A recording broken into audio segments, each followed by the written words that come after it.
Guys, welcome back to the channel. So friends, जैसा कि आप सभी को पता है कि मेरी डिलीवरी हुई है और बेबी बॉय हुआ है।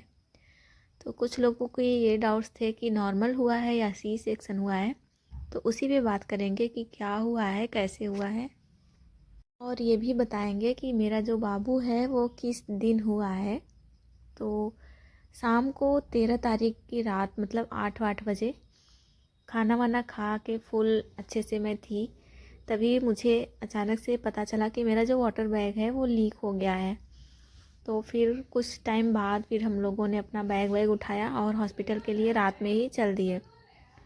और ये भी अपने ड्यूटी पे थे, तो रात में करीब 1:30-2 बजे तक ये आए थे और हम घर से ही हॉस्पिटल चले गए थे।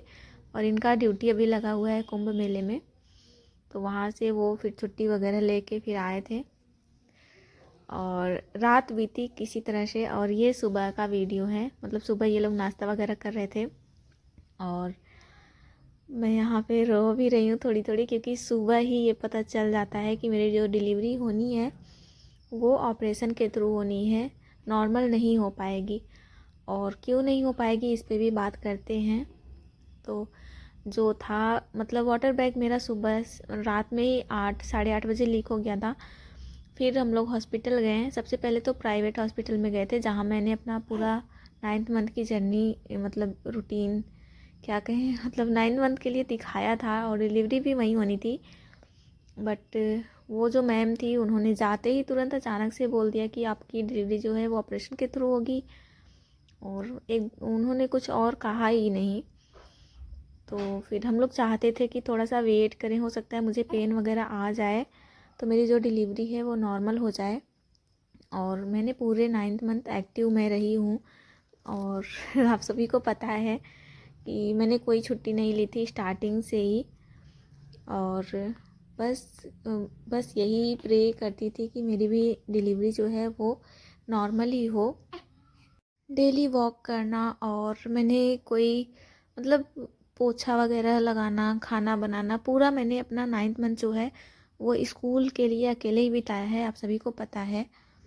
बट लास्ट टाइम पे यही हुआ कि वाटर बैग जो था मेरा वो लीक हो गया और पेन मुझे रात भर आया ही नहीं। इंजेक्शन वगैरह भी बॉटल में लगाई गई थी, बट पेन नहीं हुआ मुझे। और जो मेरा सर्विक्स था वो भी 2 सेंटीमीटर ओपन होकर ही, उसके आगे ओपन ही नहीं हुआ, मतलब डायलेशन ही नहीं हुआ उसमें। फिर बाद में यही डिसाइड हुआ कि चलो सी सेक्शन के लिए तैयारी कर लो। और फिर लास्ट में सी सेक्शन ही हुआ, जबकि मैंने पूरी अपना जो माइंडसेट था वो नॉर्मल के लिए ही तैयार किया हुआ था। मैंने कभी सोचा ही नहीं कि मेरी जो डिलीवरी होगी, मतलब वो मैं कभी ऑपरेशन के थ्रू भी करवाना चाहूँगी। और मैंने बहुत सारे वीडियोस वगैरह भी देख रखे किस तरह से नॉर्मल डिलीवरी होती है, किस तरह से सांस लेना है। और वहाँ पे हॉस्पिटल में मैं लास्ट टाइम पे, फिर मतलब वहाँ पे जो प्राइवेट हॉस्पिटल में गई थी, वहाँ डायरेक्ट ऑपरेशन के लिए बोल दिया था, तो हम वेट करना चाहते थे। तो उसके बाद हम गवर्नमेंट हॉस्पिटल में गए, जो ज़िला अस्पताल होता है अपना, उसमें। और वहाँ पे थोड़ा ट्रीटमेंट वगैरह हुआ, उन्होंने रात भर वेट किया पेन का, बट कुछ भी पेन वगैरह मुझे नहीं आया। तो फिर सुबह यही डिसाइड हुआ कि चलो ऑपरेशन के लिए चलते हैं। और फाइनली 14 तारीख को, मकर संक्रांति के दिन, 14 जनवरी को डिलीवरी मेरी होती है और ऑपरेशन के थ्रू होती है। तो इस तरह से उसके बाद जो है और कोई वीडियो वगैरह मेरे पास नहीं है, जो भी था मैं शेयर कर रही हूँ। एंड अभी मैं ठीक हूँ और इतने दिनों बाद वीडियो आ रहा है, तो कोई नहीं, जो होता है अच्छे के लिए होता है। जो भी हुआ सब अच्छा हुआ है और मैं और मेरा बेबी अभी ठीक हैं। बट मैंने सोचा नहीं था कि मेरी जो डिलीवरी होगी वो ऑपरेशन के थ्रू होगी, और लास्ट टाइम पे वही होता है जो सोचा नहीं होता है। और यहाँ पे मैं रोते रोते हंस दी हूँ, क्योंकि मैंने सोचा चलो जाने दो, छोड़ो, जो होता है अच्छे के लिए ही होता है। तो आप लोग बताना, आप लोगों को क्या लगता है, आप लोग की जर्नी कैसी रही, आप लोगों ने क्या सोचा था और कैसे हुआ।